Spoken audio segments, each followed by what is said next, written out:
Apakah laki-laki wajib bekerja mencari nafkah? Jawabannya iya. Selama dia tidak punya udzur syar'i, wajib hukumnya. Di studio ini banyak laki-laki nih. Ini suami-suami banyak kan pasti kan. Betapa indahnya di bulan Ramadan kayak begini, tiba-tiba kita diam di rumah santai, istri yang nyiapin takjilnya, nyiapin makanannya. Udah suami gak usah ngapa-ngapain. Ini menjadi fenomenal yang luar biasa teman-teman terkait istri kerja. Terus kalau suami ngurus rumah, apakah itu zolim? Kita akan bahas. Tapi sebelumnya saya akan nyapa dulu ke teman-teman yang ada di studio maupun yang ada di Zoom ya. Lewat online juga ada kan? Bisa tanya jawab, santai aja teman-teman semua di bulan Ramadan ini. Bismillah, Assalamualaikum warahmatullahi wabarakatuh. Waalaikumsalam warahmatullahi wabarakatuh. Alhamdulillah, wassalatu wassalamu ala rasulillah ma'bad. Tentunya kembali lagi di Takjil, ini kolaborasi kasih solusi dengan Gazu Academy bersama guru kita Ustadz Khalid Basalamah. Semoga Allah jaga beliau. Temanya tadi udah disinggung, tapi saya mau nyapa Ustadz dulu nih. Ustadz gimana? Aman semua? Sehat ya? Alhamdulillah. Baik. Alhamdulillah. Jadi artinya di kesempatan kali ini seputar nggak jauh-jauh dari rumah tangga, pengusaha muslim, karena ini ada hubungannya nih. Nah artinya tema kita kali ini adalah ketika istri cari nafkah dan suami ngurus rumah. Dengan dalih, kan aku memastikan biar anak-anakku terjaga, ngerjain tugas. PR, makanan tetap aman, udah kamu aja yang kerja. Atau suaminya kerja juga, istrinya pun juga bantu. Nah sementara ada yang kita ketahui redaksi atau dalil mengenai sebaik-baiknya istri itu atau wanita itu di rumah. Nah ini pembahasannya menarik teman-teman semua. Apakah marwah laki-laki runtuh? Terus Islam itu cara memandangnya seperti apa? Silakan Ustaz, barakallahu fikum. Baik, alhamdulillah wassalatu wassalamu ala Rasulillah. Mungkin kita mulai dari pernyataan antum tadi di awal itu. Iya, Ustaz. Kalau seandainya suami duduk manis menjelang buka puasa lalu istrinya siapkan takjil, itu normal. Oh, oke. Itu normal dulu, karena Iya. memang suami mungkin sudah seharian kerja, cari nafkah, Iya. saatnya dia ingin kumpul sama keluarga, dan memang tugas istrinya yang menyiapkan makanan itu. Walaupun sesekali kalau suami mau terlibat bantu masih oke. Oke. Sekarang kita masuk rincikan dulu tentang masalah apakah laki-laki wajib bekerja mencari nafkah, membiayai istri dan anaknya. Jawabannya iya. Selama dia tidak punya udzur syar'i, wajib hukumnya. Oke. Karena hukum wajib itu ditahu dari mana? Dari dalil perintah yang diikuti dengan ancaman. Jadi contoh sholat 5 waktu. Itu kalau kita temukan hadits-hadits tentang ancaman meninggalkan sholat itu berat banget kan. Iya. Ada siksa kubur, siksa neraka. Nah itu semua berarti menandakan dia wajib. Oke. Nah sama dengan nafkah. Hadits Nabi SAW, kafa limari ithman ayyudayyi'a man yakutu. Sungguh berat sekali hukuman bagi seseorang suami, ayah yang punya kewajiban nafkah dan dia bengkalaikan. Nah, ancaman ini membuat dia menjadi wajib. Tentu semampu dia. Dan nafkah itu berkisar di 5 hal, di makanan, di minuman, di pakaian, di tempat tinggal, dan transportasi semampu suami. Nah tentu di sini semampu, ya, semampunya. Jadi kalau dia cuma mampu misalnya memberikan nafkah sekian, dan itu pas-pasan sekali rumah tangga, tidak masalah. Atau misalnya kurang sedikit, tapi masih bisa roda kehidupan berjalan, itu nggak ada masalah. Nah berarti memang tetap dia harus beraktivitas. Dan bagaimana memang hal ini ditransparansikan kepada istri. Misalnya sebelum nikah memang sudah membahasakan pekerjaan saya begini, kemungkinan besar income saya seperti ini. Atau memang komunikasi harian yang terjadi, misalnya saya sudah berusaha bekerja hari ini karena dia kerjanya harian, income saya hari ini cuma sekian. Kira-kira gimana nih kita kelola supaya bisa makan keluarga hari ini, nah, begitu. Jadi jangan sampai dia justru memanipulasi data, memperlihatkan pada calon istrinya sebelum nikah, pinjam mobil tetangga, Ferrari, ya, datang melamar misalnya. Padahal sebenarnya bukan mobilnya, atau dia pinjam jam tangan atau ini segala macam, dan akhirnya sang calon istri ini terbeli dengan itu nggak boleh. Karena ada hadis Nabi SAW, siapa yang mengiming-imingkan seorang wanita sampai terhalalkan kemaluannya. Maksudnya terjadi pernikahan.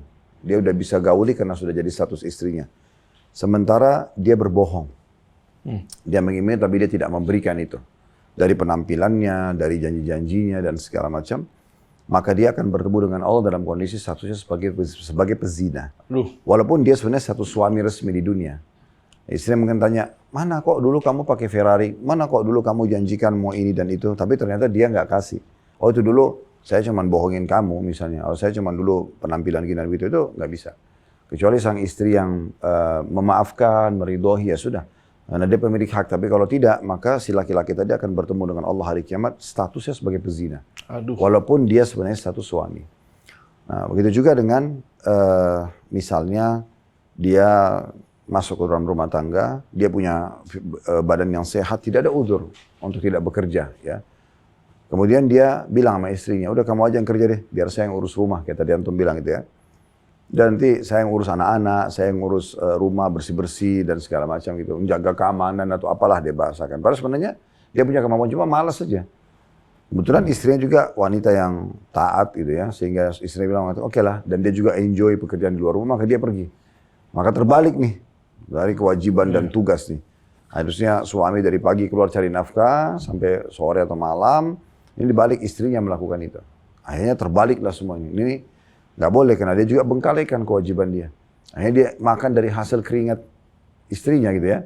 Nah, itu tidak dibenarkan, kecuali dia punya udzur. Misal contoh, dari pertama nikah sampai sekian tahun dia bekerja terus, dan dia nafkahi keluarganya. Satu waktu dia di PHK.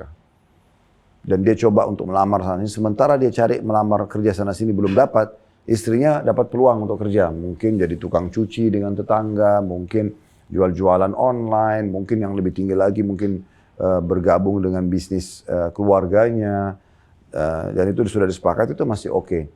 Atau misalnya dia tiba-tiba stroke, sakit udah nggak bisa lagi cari nafkah, terpaksa istrinya yang bekerja misalnya. Nah, hal seperti itu ada udzur namanya, ada udzur. Atau memang bisa juga fenomena yang lain, misal sang istri ini sebelum nikah kaya raya, dia tahu sebenarnya calon suaminya orang miskin. Tapi dia terima, nggak apa-apa nikah sama saya. Dan dia gugurkan kewajiban nafkah, dia mengatakan, udah saya nggak usah dikasih nafkah karena saya sudah mampu. Dari awal. Nah di saat itu sang suami terlepas dari beban, karena pemilik hak sudah gugurkan haknya gitu. Atau memang dia kaya raya, dan memang dia nggak mau suaminya kerja. Udah nggak usah deh kita nikmatin sama-sama. Ini rumah udah ada, mobil udah ada gitu kan. Saya punya income bulanan, punya warisan banyak. Udah nggak apa-apa kita nikmatin sama-sama aja. Udah pokoknya temanin aja saya di rumah. Kita kemana-mana jalan-jalan. Kan ada juga laki-laki yang seperti itu. Kadang-kadang memang ya sudah itu nggak salah juga. Kita nggak bisa salahin juga. Tetapi tetap saja sang suami ini harus bisa memiliki harga diri. Karena Allah Subhanahu Wa Taala memberikan tugas dia di luar rumah ya. Laki-laki itu kan tugasnya sholat berjamaah di masjid, luar rumah tuh. Kita disuruh sholat di luar rumah, laki-laki perempuan sholat di rumah. Kita disuruh sholat jenazah dan antar jenazah. Perempuan memang tidak dianjurkan dengan antar jenazah misalnya. Kita disuruh berjihad. Perempuan tidak ada perintah jihad. Kita disuruh cari nafkah. Perempuan tidak ada perintah nafkah. Karena memang itu tugas. Nah, kapan muru'ah ataupun kehormatan seseorang itu terjaga, baik suami ataupun istri, kalau mereka jalankan tugas masing-masing. Jadi betul-betul suami itu di luar rumah beraktivitas sesuai dengan apa yang Allah Azza wa Jalla perintahkan. Si istri juga di rumah sesuai dengan apa yang Allah Azza wa Jalla perintahkan. Di situ kehormatan kalau mereka justru pada puncaknya. Nah, jadi suami itu sangat bahagia pada saat dia pulang rumah, istrinya sudah nata rumah, udah siapin makan, udah urus anak-anak gitu kan. Kita pulang kerja, udah temuin anak-anak sudah mandi, udah bersih, terus datang sapa orang ayahnya gitu ya. Terus makanan sudah siap, istri pun sudah siap untuk melayani. Itu kan kenikmatan sendiri karena dia jalankan tugasnya dengan baik. Sama juga sang istri pasti sangat bahagia kalau melihat suaminya keluar rumah, terus datang, bawa hasil kerjanya, apapun itu pasti sang istri sangat menilai. Karena itu memang justru kehormatannya di situ. Justru kehormatannya di situ. Jadi ini yang banyak orang tidak fahami. Kalau dia jalankan tugasnya sebenarnya itu kemuliaan bagi dia. Nah seperti itu. Ada pernah terjadi di masa Nabi SAW, Abdullah bin Mas'ud radhiyallahu anhu, beliau menikah dengan seorang wanita namanya Zainab. Zainab ini orang kaya raya. Satu waktu dalam riwayat yang sahih Zainab bilang begini kepada Ibnu Mas'ud suaminya. Ibnu Mas'ud orang miskin sebenarnya, tapi dia mau nikah karena orang saleh gitu. Kemudian Zainab bilang, saya ini punya harta, saya mau sedekahkan. Cuman saya tiba-tiba berpikir daripada saya kasih orang, mendingan saya kasih kamu gitu sebagai suami.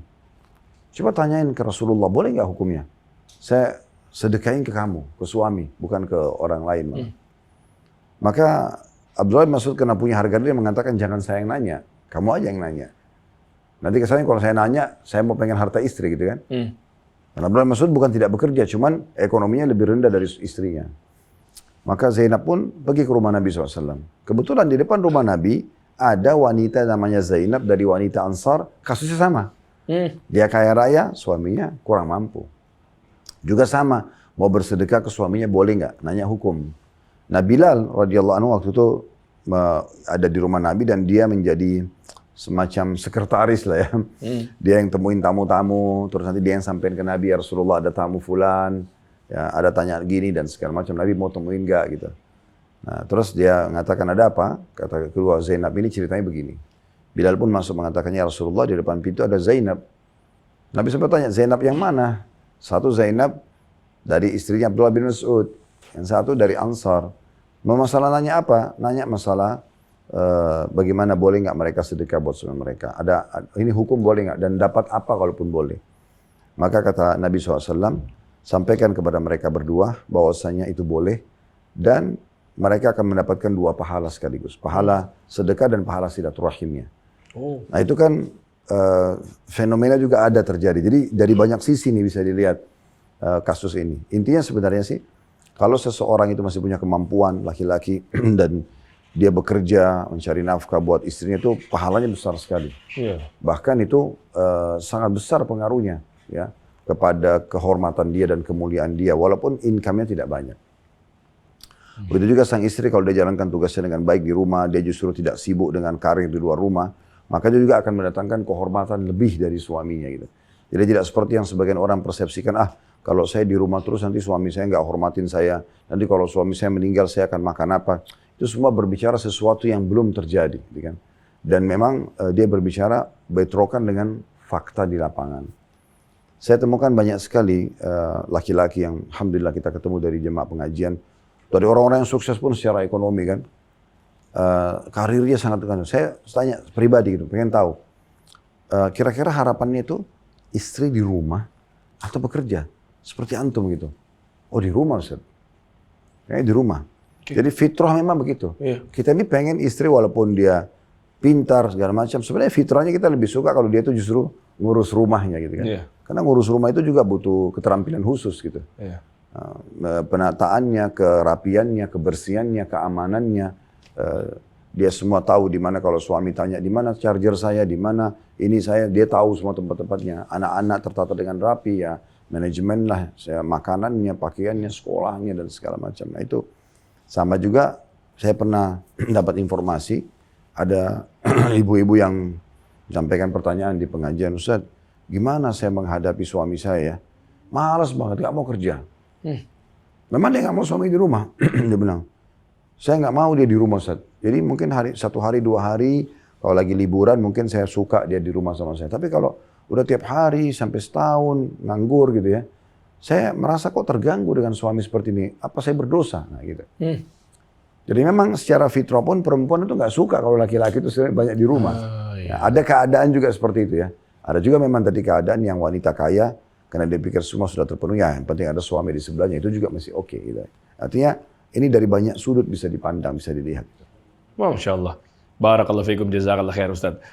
Tadi Ustaz mengatakan bahwa ketika istri meridoi ke kita gitu ya, para suami-suami segala macamnya, artinya ya berarti sah-sah aja. Cuma berarti ukurannya ketika seorang suami misalnya dapat kerjaan atau sampingan lah, kalau kerjaan jelas gitu ya, sampingan atau mungkin job-job lepasan apa segala macam. Nah itu uang yang didapat sama suami itu jadi milik siapa Ustaz? Sementara kan sebelumnya istrinya udah ridho, nggak apa-apa udah. Yang penting milik suami tentunya. Tetap milik suami ya? Ya. Berarti bukan sebenarnya dia pun istri. kalau kerja itu milik dia semuanya. Oke. Cuman dia punya kewajiban mengeluarkan sesuai dengan nominal nafkah yang dibutuhkan. Oke. Makanya setiap suami itu sebenarnya kalau mau bijak ya, dan dia maksudnya dia bisa meraih hati istrinya agar istrinya betah sama dia dan rumah tangga itu langgeng. Kemudian dia juga nanti di akhirat aman dari tuntutan sang istri, karena hari kiamat kan istri suami itu bisa saling tuntut juga kan. Allah mengatakan dalam Al-Quran, yaumal firru mar'u min akhi wa ummihi wa abi wa sahibati wa bani. Jadi pada hari itu orang lari dari teman saudaranya, dari ibunya, dari ayahnya, bahkan dari istrinya dan anak-anaknya. Karena orang takut tadi saling tuntut gitu. Nah tetapi kalau orang sudah saling ridho masih aman. Ya, amannya itu karena memang nggak ada masalah. Cuman bagaimana sebagai suami kita tuh punya kayak semacam harga diri yang udah kita manage lebih rapi ya. Misalnya kita duduk yuk. kebutuhan rumah apa saja, minyak goreng, sampo, sabun segala macam kalau saya begitu cara memanagenya. Jadi saya tulis semuanya, oh ternyata contoh ya angka, keluarlah angka 10 juta per bulan. Kebutuhan semuanya. Jadi kita tahu tolok ukur yang kita harus cari per bulan itu segitu. Oh cuma 5 juta per bulan, oh 2 juta per bulan. Tapi istri udah ungkapin semua tuh. Apa saja yang perlu dibutuhkan kan. Berapa pembelian sayur per hari. Itu beda nominal antara kalau cuma suami istri dengan kalau punya anak 1, punya anak 2. Mungkin beda kalau ada juga ART di rumah. Karena itu beda semua keuangannya. Itu ditata dengan rapi. Nah sang suami nanti secara otomatis dia akan tahu, oh saya harus cari per bulan 5 juta atau 10 juta misalnya. Nah itulah yang dia kasih ke istrinya. Selebihnya misal contoh, dia sudah cari pekerjaan, dia dapat nih payrollnya, gajinya 15 juta. 10 juta sudah terpenuhi, 5 juta punya hak dia. Dia bisa nabung, dia bisa pakai untuk kebutuhan dia pribadi. Oke. Insya Allah, jazakallah khair. Siap. Kita menuju ke pertanyaan yang ada di studio atau yang di Zoom dulu. Ustadz, izin Ustadz. Ya, ada yang studio atau Zoom dulu? Udah siap yang di studio? Bapak-bapak, suami-suami? Boleh, silakan. Mungkin mikrofonnya. Ya, perkenalkan dirinya, baru pertanyaannya apa? Assalamualaikum warahmatullahi wabarakatuh. Waalaikumsalam warahmatullahi wabarakatuh. Saya Irfan dari Jakarta Timur. Saya ingin bertanya Ustaz, ini dari kasus saya pribadi juga, saya seorang pekerja dan istri saya juga seorang pekerja. Jadi kalau Ustaz mengatakan tadi bahasanya ketika keberkahan itu ada, ketika suami keluar bekerja dan ketika istri berdiam dalam rumah. Berarti kalau saya seperti saya ini berarti tidak ada keberkahan ya Ustaz. Misalnya seorang istri bekerja di luar rumah, padahal saya juga itu seperti itu. Itu bagaimana Ustaz? Jadi bukan keberkahan tidak ada ya. Kalau misalnya istri atau keberkahan ada hanya kalau istri di rumah dan suami bekerja, bukan. Saya bilang itu idealnya. Artinya yang paling tepat adalah kalau masing-masing jalankan tugas. Maka akan ada kehormatan, ada kemuliaan rasanya gitu ya.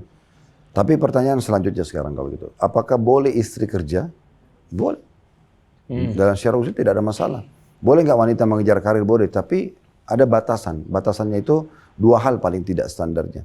Yang pertama, tidak boleh terbengkalai kewajiban dia sebagai istri.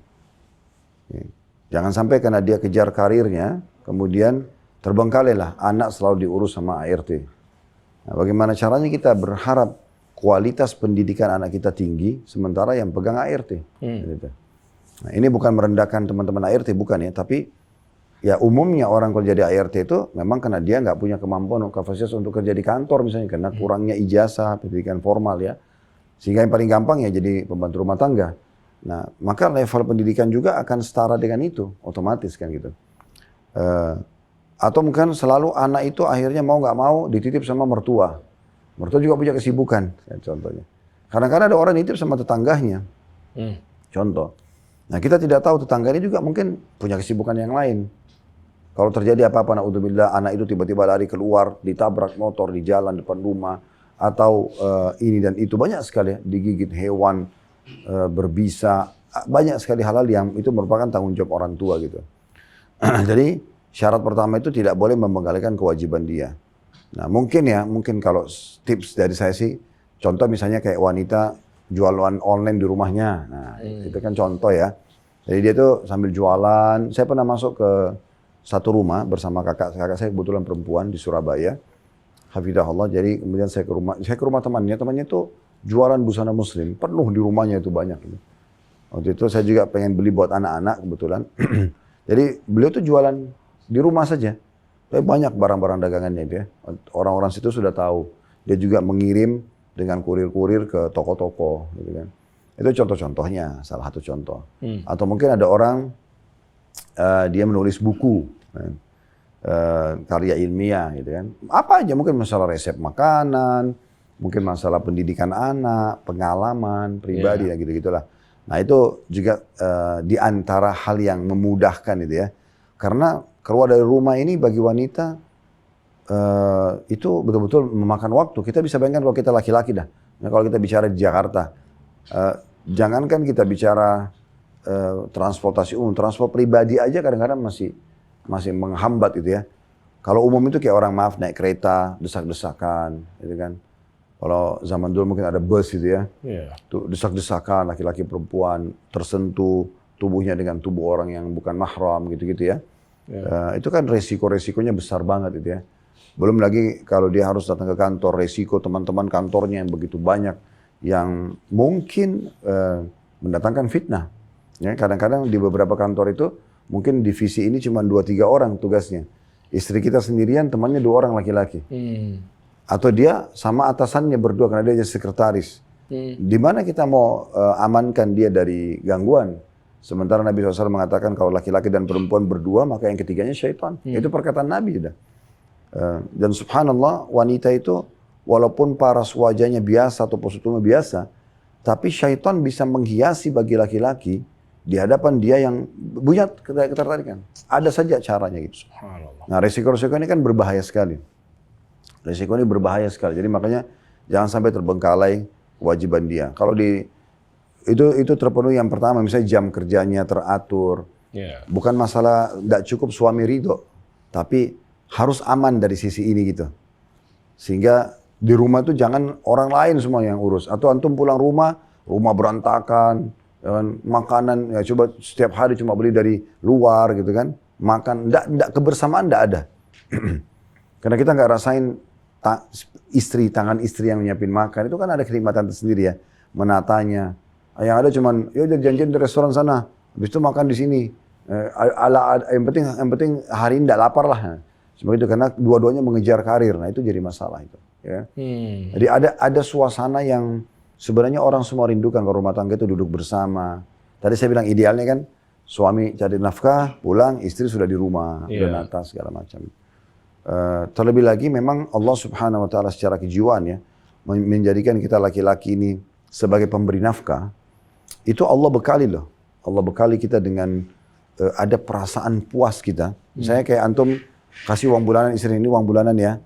Terus kita pulang ke rumah ini dalam kondisi capek. Coba deh sesekali antum renung gitu. Kita pulang ke rumah capek ini letih, ada banyak mumet permasalahan. Begitu kita pulang tapi istri udah mandi, udah bersih, udah nata makanan. Ya kan gitu. Kemudian dia lagi makan, dia sendiri sama anak, itu letih kita hilang. Kita jadi semangat lagi mau kerja. Laki-laki itu Allah bekali perasaan dalam dirinya. Hasil keringat dia kalau dinikmatin oleh istri anak itu makin membuat dia semangat untuk bekerja. Dan itu tidak terjadi pada perempuan, tidak terjadi sama sekali. Beda, karena mereka itu, kita kan dominan akal sebenarnya. Akal itu berarti masalah solusi. Ya, dan simpel sekali gitu. Tapi kalau perempuan itu kan dominan perasaan yang berlebihan, akhirnya perempuan itu kalau bekerja, dia nggak berpikir seperti kita. Mereka lebih berpikir kalau punya income itu nabung. Buat dia pribadi, buat simpan, itu umum. Biasanya begitu, umum. Jarang itu ada perempuan hasil keringatnya, kemudian dia mau kasih ke suami itu ada tapi jarang. Sebagai contoh misalnya, antum selama rumah tangga, mana lebih banyak? Antum memberikan hadiah atau istri yang memberikan hadiah? Karena mungkin istri itu bisa saja punya income. Karena mereka tuh merasa, ini harta saya harus jaga, disimpan. Kalau kita kan tidak. Di jiwa kita ini ada perasaan ingin memang memberi, makanya Allah bebankan kita sebagai pemberi nafkah. Nah seperti itu. Jadi masih banyak hal-hal yang kita harus pikirkan efek negatifnya. Begitu, efek negatif. Ada satu kejadian pernah, di dekat kantor gitu kan, dekat sini, seorang ikhwah kita, habis sholat duhur, lagi habis sholat terus dia datang kepada saya lalu dia mengatakan, tapi bukan yang kerja di kantor kan, di kantor lain ya. Kemudian dia mampir sholat duhur lalu dia mengatakan, Ustadz tolong saya minta waktu Ustadz bicara sebentar aja, 10 menit. Oke, silakan. Setelah ikhwah semua bubar, jemaah sholat bubar, kemudian dia langsung bilang sama saya, sambil matanya berkaca-kaca gitu, mau cerita sedikit masalah rumah tangga saya. Oh ya silakan. Dia bilang dulu rumah tangga saya, lupa saya kira mungkin dia bilang 3-4 tahun berjalan tuh nyaman banget, nggak ada masalah gitu. Saya kerja, istri di rumah. Alhamdulillah gaji saya pun mencukupi lah, pas-pasan gitu. Tidak dikatakan juga lebih, tapi pas-pasan. Tapi hidup kami bahagia, sampai ada anak gitu. Satu waktu istri saya kasih masukan. Ini kejadian nyata ya, orang cerita sama saya. Dia bilang, tapi Ustaz, satu waktu istri saya bilang begini, gimana kalau saya juga kerja? Karena juga dia sarjana istrinya. Saya juga kerja. Nanti income saya sama income kamu ini, dia bilang sama suaminya, digabungin. Supaya kita mungkin bisa cicil rumah, cicil mobil. Kata suaminya gini, masuk akal gitu. Nah, mungkin daripada kita kontrak terus, mungkin nanti hanya bisa beli rumah. Tapi setelah saya izinkan terjadi hal yang di luar dugaan gitu. Mulailah jam kerja seperti laki-laki kan, 8 jam waktu kerja, transportasinya, waktu di jalan habis, pulang, ngumetnya banyak pekerjaan dan segala macam. Itu ternyata nggak bisa perempuan nampung itu. Dia nggak seperti kita. Laki-laki itu lebih lapang dada, kapasitas berpikirnya itu mungkin lebih besar. Gitu. Makanya kata Nabi SAW, wanita tuh kurang akal gitu. Saya pikirannya pendek. Gitu. Dia nggak bisa mumet-mumet gitu. Makanya perempuan itu di rumah, urus anak, rumah itu lebih umum ke situ ya. Yang mungkin lingkupnya tidak seperti kita gitu. Laki-laki itu bisa menjadi direktur di 10 perusahaan. Iya lagi. Masih bisa dia memanage gitu ya. Tapi kalau perempuan tidak bisa seperti itu. Nah akhirnya dia bilang, akhirnya dia karena sudah punya income dan kebetulan income-nya lebih besar daripada suaminya. Dia bilang income-nya lebih besar dari saya, Ustaz. Gajinya lebih besar. Mulai berubah semua sikap. Pulang sering emosional, anak-anak terbengkalai, sudah nggak melayani saya lagi. Kalau mau tidur, kadang-kadang saya sudah capek, besok mau kerja lagi. Dan yang lebih unik lagi dia bilang, yang berjalan waktu, dia udah mulai keluar kota dengan atasannya. Waduh. Ya, karena tugas kantor, gitu kan. Tugas keluar kota. Satu waktu saya diminta jemput di satu tempat, ya lupa saya di stasiun dari mana gitu. Nanti dia turun dari mobil, itu atasannya dia, satu mobil dari luar kota. Saya jemput. Tuh gimana perasaan saya, Ustaz? Saya tahu istri saya berdua di mobil dengan atasannya. Itu orang itu cerita sendiri. Gitu. Apa yang harus saya lakukan? Nah, gitu. Jadi sudah sampai pada fenomena itu dan terlalu banyak laki-laki menghadapi hal yang sama. Tapi karena dia sayang istrinya, sayang juga anak-anak, ya apa boleh buat, dia terpaksa berkorban. Tapi kan sebagai laki-laki susah mengetahui kalau dia itu bersama dengan laki-laki lain juga. Kita ada terjadi perselingkuhan, ya Allah wa'alam. Terlalu banyak masalah-masalah yang terjadi dari hal yang seperti ini. Jadi kita kembali tadi, masalah hukum bukan tidak boleh. Tapi permasalahannya adalah efek-efek negatifnya itu loh. Nah itu yang pertama, jadi dia tidak boleh bengkalikan kewajibannya. Yang kedua tadi saya kan bilang 2. Yang kedua itu adalah harus pekerjaannya juga halal. Jadi nggak boleh juga dia bekerja, bantu suami tapi haram gitu. Ya. Pernah ada penyampaian itu di tengah-tengah masyarakat kita. Jadi karena suaminya izinkan kerja, maka dia bohong sama suaminya. Dia rupanya bekerjanya tidak benar gitu. Jadi tukang pijet di hotel, jadi apalah perempuan panggilan, tapi dia merahasiakan sama suaminya. Jadi dia keluar dari rumah, mungkin pakai jilbab, mungkin dia rapi, tapi setelah itu dia datang ke satu tempat, dia di tempat pijet, dia apa segala macam itu pernah tuh fenomena itu sampai kepada kami tuh, nah, informasinya. Nah akhirnya posisi sang suami pada saat tahu itu shock banget tuh. Ternyata istrinya ini tiap hari layani laki-laki lain gitu. Ya, tapi dia taunya baik-baik aja kerjanya. Nah banyak hal yang harus dipertimbangkan baik-baik gitu ya. Nah gimana caranya supaya kita bisa mengemas ini menjadi sesuatu yang indah gitu. Banyak bersyukur. Sebenarnya itu saja sih. Kalau seandainya suami istri sepakat untuk mensyukuri income-nya suami berapapun. Kalau antum hanya bisa beli satu hari satu bungkus nasi uduk sama tempenya sama sayurannya gitu contohnya. Udah itu kita nikmatin satu bungkus berdua. Wah itu indah banget tuh. Ya kan? Karena kita syukurin gitu. Sehingga semua berjalan dengan baik. Yang di luar rumah jalan dengan baik, yang di dalam rumah jalan dengan baik. Itu bagusnya gitu. Masya Allah. Ya. Tapi ini gambaran umum ya. Ya. Jadi secara hukum dari antum tanya, apakah tidak ada keberkahan atau mungkin boleh atau tidak, maka saya jawab itu boleh. Ada keberkahan? Ada. Tapi ya itu, istri bisa memanage waktunya, sehingga jangan sampai terbengkalai kewajibannya, apalagi sampai melunjak pada suaminya, itu banyak terjadi akhir. Atau benar-benar rumah tangga itu tidak, tapi fenomena yang sampai ke kami di pengajian itu terlalu banyak istri begitu sudah punya income, selesai dah. Udah selesai, udah melunjak sama suaminya. Itu keluhan hampir mayoritas laki-laki yang sampai kepada kami yang punya pekerjaan, yang istrinya bekerja. Masya Allah. Ya, apalagi kalau sudah lebih banyak income-nya, udah luar biasa. Ya. Udah, pokoknya suami itu nggak dipandang lagi sama dia. Sampai ada perkataan di antara dai-dai gitu ya, untuk menyampaikan kepada jemaah, kira-kira bahasa apa nih yang dikemas supaya tepat nih. Nah, so kami temukanlah bahasa yang tepat itu, selama istri itu masih meminta pada suaminya, itu kebahagiaan buat antum.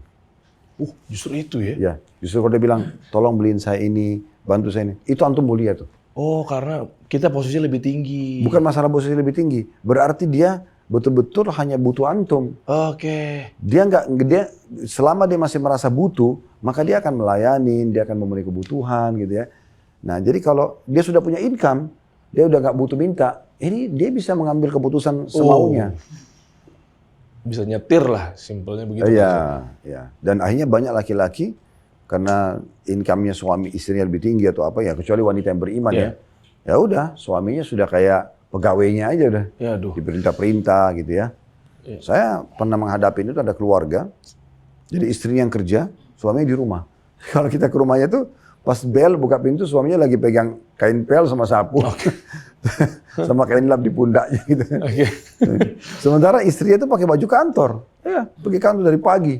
Jadi anak-anak dia yang urus, dia yang bersihin rumah.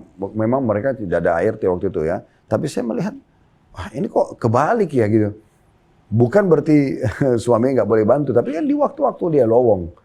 Ya, seperti itulah. Allahu a'lam. Masya Allah, barakallahu fikum. Terakhir Ustadz, misalnya kondisinya ada masalah mudorot pengen bantu ekonomi keluarga. Kalau tadi dengan penanya ya, atau kasus yang serupa gitu ya, artinya kan berarti butuh tambahan uang Ustadz di rumah. Nah, lebih pilih mana Ustadz dari dua pilihan ini? Yang pertama memang mempersilahkan istri bekerja dalam artian ya mungkin lebih besar atau lebih banyak gajinya, lebih tinggi. Atau di rumah aja tapi suaminya yang lebih ngotot untuk naikin income-nya Ustadz. Skill-nya misalnya, atau networking-nya misalnya dikembangin, itu seperti apa Ustadz? Nggak, fahami dulu poin begini. Rumah itu butuh manajemen. Oke. Butuh pengawas. Ya gitu. Iya. Orang kalau sudah biasa punya perusahaan atau bisnis itu paham masalah ini. Dia kayak kami buka restoran gini, ini nggak bisa sembarangan, harus ada manajer, ya kan, yang mengawasin di bawah dia itu ada divisi-divisi lagi, ada waitress, ada chef, gitu kan, ada kasir, ini macam-macam ini. Di dapur itu ada steward, banyak banget. Nah, ini butuh pengawas, nggak bisa. Kalau kita mau bilang misalnya chef, kamu jalan aja sendiri. Waitress, ya kamu terserah deh, kerja sini terserah mau. Berantakan ya. Berantakan. Yeah. Nah, itu fungsi istri itu di situ. Di rumah itu, dia yang memanage itu. Oke. Sehingga kalau loss ini, lalu siapa yang mau gantikan? ART. Wah. Bisa saja ART itu istri orang. Belum, iya kan? Fitnah lagi nanti. Nah, iya, dan mungkin manajemennya juga beda gitu. Iya.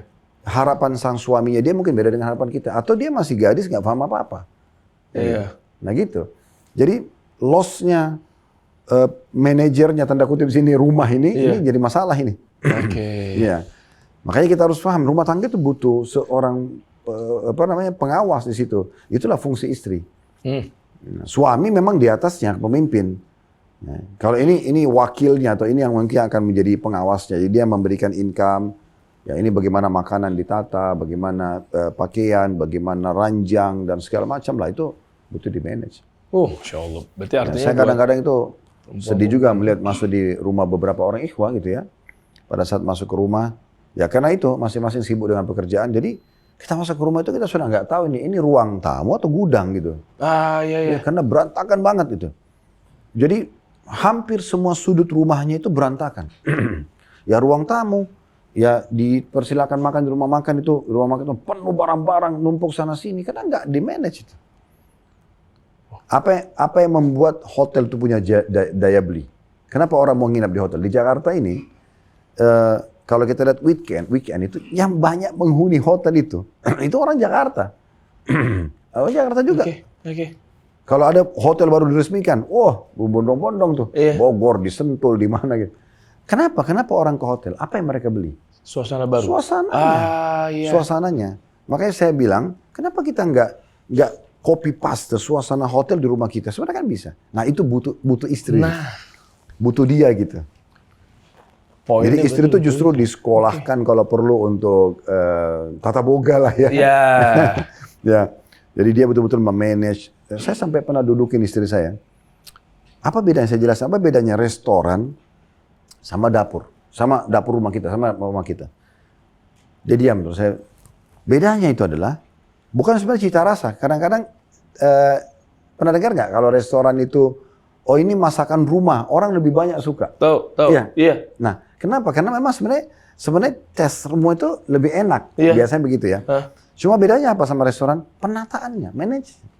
Menata nasi aja itu. Saya sampai datangkan buat istri saya satu kop gitu ya untuk buat cetakan nasi. Terus saya taruhin garnisnya di sini, sambelnya di sini. Terus dengan di rumah biasanya kan orang cuma main sendok, Iya. udah berantakan aja. Itu aja sudah punya nilai. Kenapa kita nggak manage seperti ini? Kenapa copy paste restoran bintang 5 itu di rumah? Cakep. Penataannya aja deh gitu kan. Iya, iya. Hotel kita sudah harus punya kamar seperti hotel mewahnya kok. Tapi penataan kasurnya, penataan lampu tidur, apa mungkin ada sedikit hiasan itu kan penting banget. Nah itu di tangannya istri. Wush. Memang laki-laki harus memilih istri yang tepat memang. Ya, Begitu pun sebaliknya Ustaz. jangan lost itu. Nah kalau istri, kalau dia punya keterampilan di situ dan kita berikan rumah, kita akan senang banget. Ya. Oke. Kalau dia tidak punya keterampilan, nah itu berarti dia harus dilatih untuk itu. Tapi kalau sudah tidak punya keterampilan, kerja di luar rumah lagi, ini ya siap-siap aja. Berarti kita pulang dari kantor masuk ke rumah ya terima keadaan rumahnya seperti itu. Sayang banget gitu. Ya, padahal sebenarnya bisa kita hidup lebih senang, lebih bahagia. Buat rumah kita itu ya surga kita. Jadi semua sudutnya kita duduk nyaman. Widih. Baiti jannati. Masya Allah, barakallahu fikum. Kuncinya teman-teman, bapak-bapak udah tahu tadi ya. Berarti kita harus bisa memilih. Ya bukan berarti kalau sekarang sudah ada ya disyukurin Pak. Bapak ketawa aja Pak. Kalau sudah ada tadi kita bagaimana melatihnya. Melatihnya berarti Ustaz ya. dan- Dilatih. Dan ditingkatkan skillnya. Tapi kalau dihubungkan dengan dia kerja di luar rumah ini kan jadi susah dia Iya. membagi waktunya kan. Gitu. Tapi sekali lagi ya secara hukum bukan tidak boleh. Boleh wanita bekerja, boleh saja. Antum ridho boleh. Tapi yang kalau tadi saya bilang kata kunci satu itu.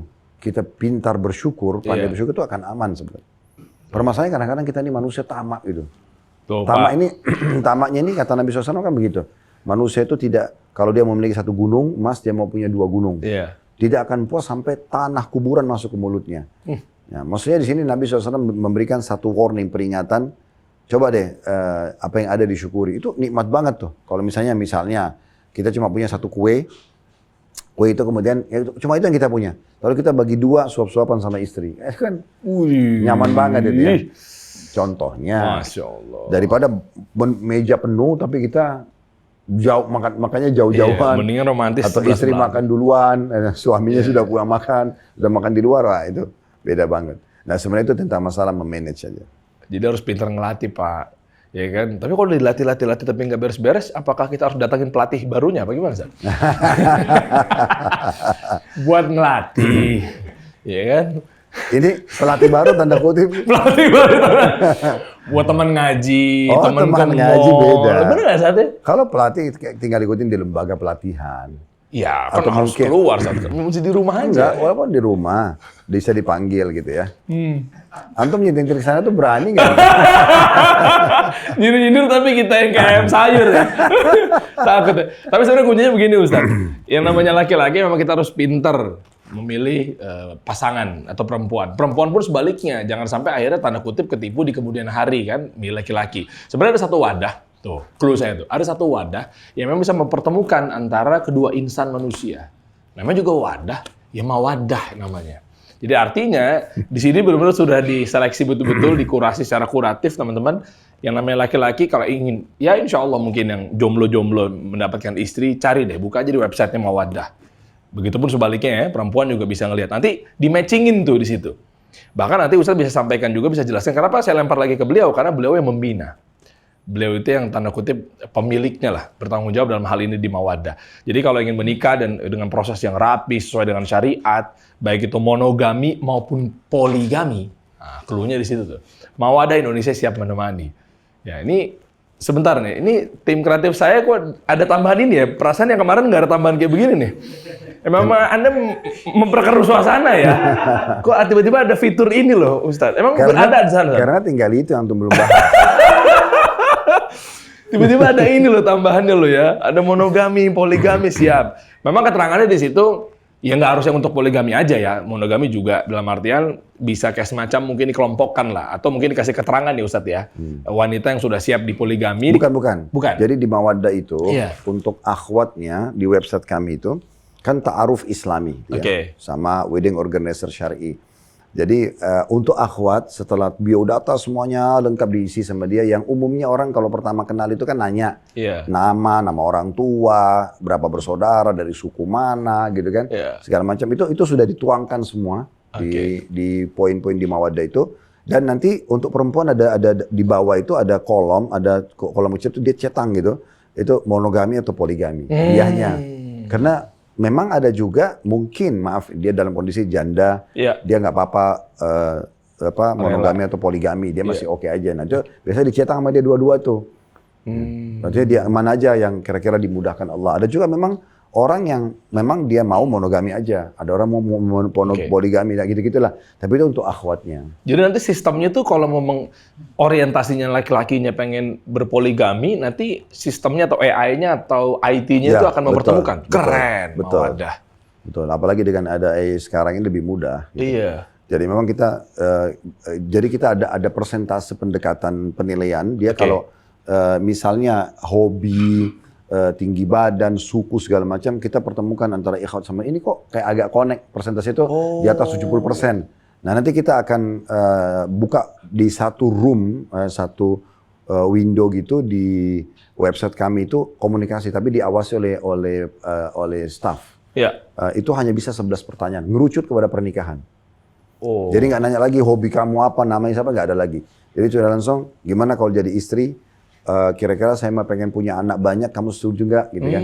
Gimana kalau income saya sekian? Jadi cuma gitu. Setelah itu kami suruh istikharah, habis itu melangkah menikah. Masya Allah. Meskipun yang laki-laki misalnya banyak maunya atau mungkin kriterianya sangat perfect itu, Ustaz? Di situ juga syaratnya dia nggak boleh kasih nomor telepon dan medianya. Jadi harus melalui mawaddah.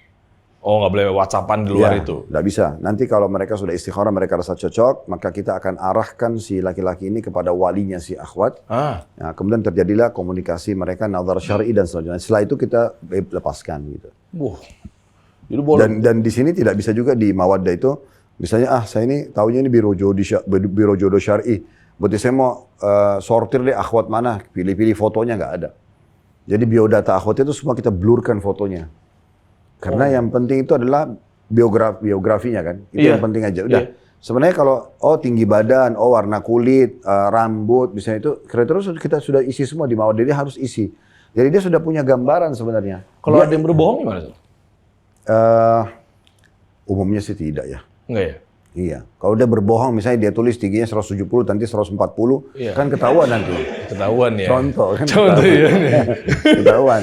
Malah jadi masalah. Masa sudah sampai pada mau jenjang pernikahan lalu ketahuan. Oh iya, bener. Setuju nih. Jadi hati-hati juga kalau berbohong, satu udah pasti urusan lu sama Allah lah ya. Terus yang kedua adalah nanti malah memperhambat. Bisa jadi zaman sekarang apalagi sosial media bisa ngeviral-viralin segala, atau mungkin minimal mulut ke mulut ya. Pas data, pas nazar, kok berbeda sih sama keterangannya. Jadi memang subhanallah ada juga ujiannya ya di mawaddah itu. Kita pernah staf kita mendapatkan ada akhwat. Jadi kita menjadikan juga kantor sebagai tempat untuk nazar syar'i. Tapi syaratnya si akhwatnya itu membawa walinya. Nah, setelah mereka cocok setelah biografi, mereka mau ketemu nih. Mungkin kena wadah untuk pertemunya sulit, kena dari luar kota, kita fasilitas di kantor. Betul, kita lihat KTP-nya, ini ayahnya, ini bukti dia adalah walinya, ini akhwatnya dan ikhwannya di situ, maka boleh nazar syar'i.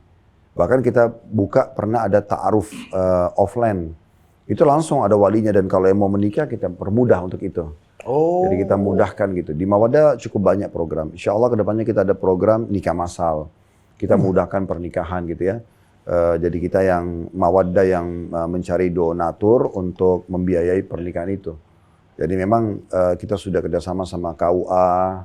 Jadi menyiapkan semua data apa yang dibutuhkan kira-kira. Nanti kita buka pendaftaran tuh yang siap untuk menikah. Siap nikah mas. Bapak yang baju coklat nampak senyum aja dari tadi ya. Gimana? Nah, itu diantaranya, diantara programnya. Ya, detailnya adalah teman-teman Mawaddah Indonesia menyatukan niat baik di jalan yang diridhoi. Keren ya. Nanti mungkin kalau pengen tahu websitenya atau seperti apa deskripsinya, kita cantumin di deskripsi aja kali di bawah ya. Teman-teman tinggal klik aja langsung, udah bisa nanti masukin biodata apa segala macam, ikuti langkah-langkah aja. Terima kasih Ustadz, Barakallahu fikum. Insya Allah kita ketemu lagi teman-teman.